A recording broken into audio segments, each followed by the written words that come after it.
We've been at Big Ten Media Days for 2 days. Believe it or not, feels like a little bit longer for various reasons, but we've been here. They're tearing down the stage behind us as we speak. You know, Michigan was in here today. And if you're watching the replay of the show, I'm talking to you on Thursday. And if you're watching it live, I appreciate it. Michigan was here today. And Jim Harbaugh came in here fresh off the news. He's probably going to be suspended the first 4 games of the year.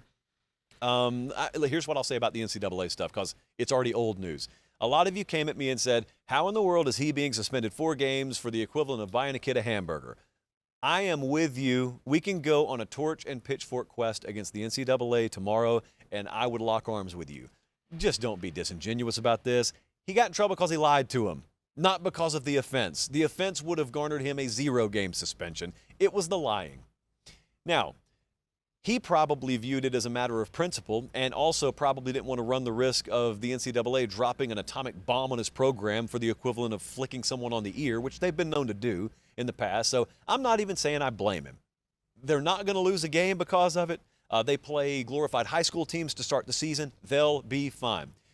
What I wondered for about 10 seconds was, is there a chance? Is there even a little bit of a chance that this may fracture a locker room? It won't, because they're all grown men. They've been there forever.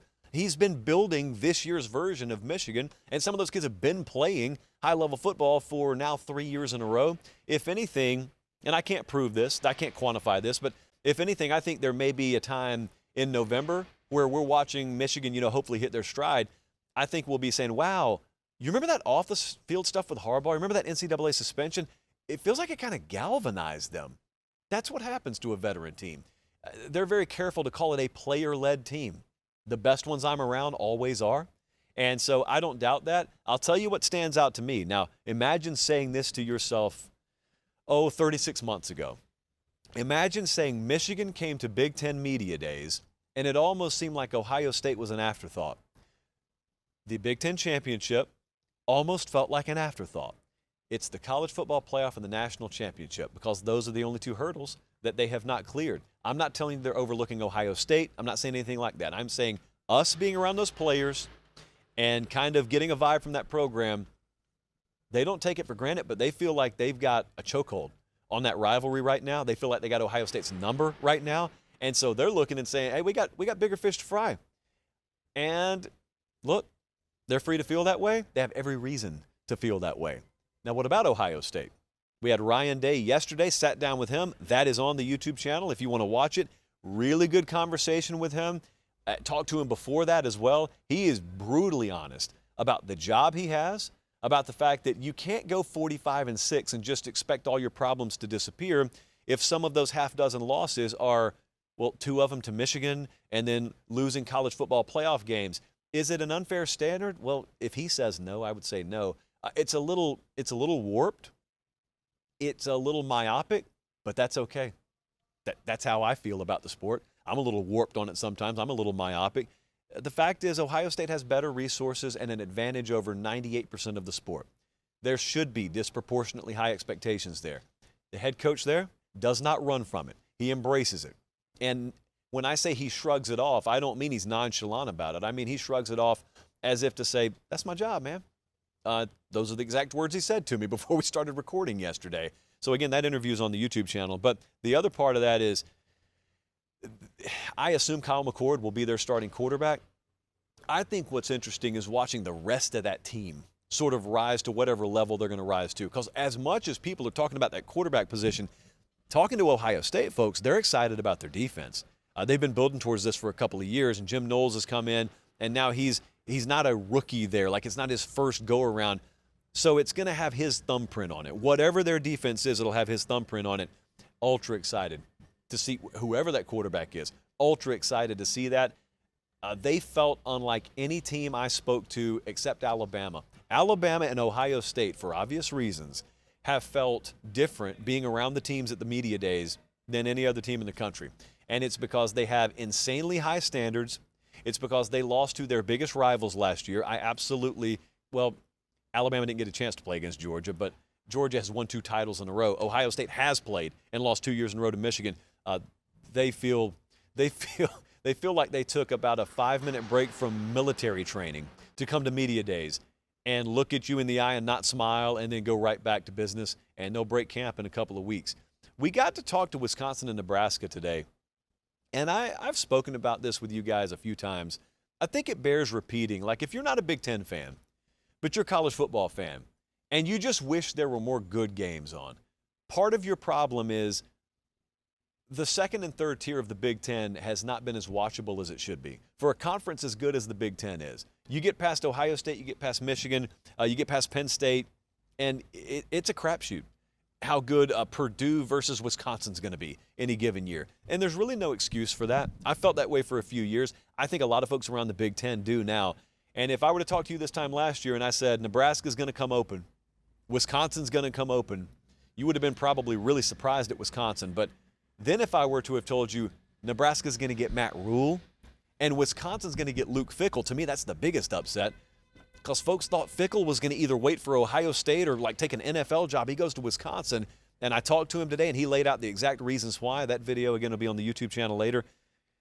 They really leveled up. And this is good news for college football fans. It's good news for Big Ten fans because you get more quality games. Like, imagine if the SEC were Bama, Georgia, sometimes LSU, and then everyone else was trash. Now, some people sarcastically say it is. It's really not, though. Because, like, South Carolina, Ole Miss, Auburn, most years, Texas A&M up until last year, those are really good programs. And if they don't win, it's not for a lack of trying. Whereas some places in the Big Ten, it's kind of had that good enough is enough sort of feel. Wisconsin was one of those places. Nebraska had been one of those places. It's not those places anymore. And talking to their people on and off the record today, they kind of echoed that sentiment. So it's nice to know I was actually onto something there. Minnesota was here today. I got to be honest with you. So when I told you guys earlier in the week, I thought some big news was coming this week. I was talking about Colorado being on the move, and I knew that there was a report coming out about Minnesota. Those were the two things. And Colorado news was exactly what it was. This Minnesota deal was not what I thought it would be. The way that it was kind of being framed behind the scenes, I thought it was going to be Northwestern Part 2, the Minnesota version, and it wasn't. And I sat down with PJ Fleck today, and I gave him a chance to address it any which way he wanted to, and he answered it exactly how I would answer it. And I'll tell you, if you're unfamiliar, Front Office Sports had the story. And to paraphrase and summarize the story, it was disgruntled former players who were alleging a toxic culture in the Minnesota football program. I sat like 5 feet from where I am right now with Brady Quinn earlier today, and he put it really well. He said, football is an inside-out sport sometimes. Everybody wants to know the insides, but those who have only been outside and never been inside are really taken aback sometimes when they see what the inside is like. Translation, if you've never been in a locker room, if you've never been part of athletic competition, doesn't make you a bad person or anything like that, but it does kind of come as a shock to the senses sometimes when you find out how sports actually work. And that's when nothing wrong is going on, by the way. If you were to attend a college football practice, if you were to go to a summer conditioning session, it's a shock to the senses. It really is. We get to see some practices sometimes, and that's after they close it to the media. It is a blessing for some of those guys to get to Saturday. It is easier on them Saturdays than it is sometimes during the week. Well, here's the point. What was alleged against Minnesota made me go, where's the rest of this? Because I read it, and I expected more, and there really wasn't anything there. So I talked to PJ Fleck about it today. He said, hey, look, this is something that has been peddled behind the scenes for a little while. Almost what he was saying is we knew the allegation was there. It's just that they finally found someone to run with it. He said, look, we've got 7 different mechanisms in our program that people could anonymously report issues to if they had them. He said, we never heard anything from any of the people who were sourced in this report. So that's what you do, by the way. If you get accused of something and you're telling me it's false, get in front of folks as quickly as you can, look them in the eye, which PJ Fleck did with me and everyone else here today, and tell us it's false. And if you do, and I believe you, I'll go on one of the biggest college football shows in the world like we are right now and agree with you. I agree with PJ Fleck.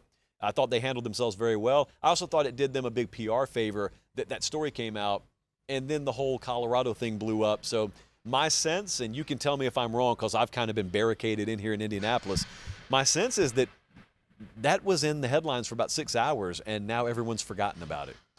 Which, in lieu of further details coming out, is exactly how I'd advise you to treat it. Aaron Lewis from Rutgers was my favorite player to talk to here. Dane and he are the only people who commented on the blueness of my eyes the entire week, and I appreciated it from him because he did it on a camera. So I asked him, what do you want to do maybe after football? And he said, I may love to get into media. I think he's got a future in it if he wants to. Penn State, I talked to James Franklin. We've had him on the show twice now, including yesterday in the past few months. I don't have a lot to say about him that I haven't already said. I think that is a team that feels as ready to get to fall camp and finally prove what everyone is saying about them as any team I've been around. And so not a whole lot of talking left to do with Penn State. It's not that I'm not acknowledging them. I just don't have a lot to say. I'll tell you one more guy I wanted to talk to you about. Never met Kirk Ferentz before. Never been to an Iowa game at home. I've been to Iowa State, but that was in Ames. And so I don't have immense familiarity with the Iowa program. Now, certainly, as a longtime fan of this game, I've watched Kirk Ferentz my whole life. Like, he's been the head coach at Iowa pretty much my whole coherent life watching college football. And so it was an honor to get to meet him. At the same time, I think there are valid criticisms of his program. I've watched from afar, and, I've wondered, what is the balance of understanding where college football is going versus honoring and respecting an institution and a legacy head coach who's not going 4-8 or anything like that. It's just they don't have an offensive fastball, and it cost them the opportunity to do more than what they have done. And listening to him talk yesterday, number one, it's obvious why he's been around as long as he has. Like, some guys look through you, and some guys look at you. Some guys are really grizzled in the way they present themselves.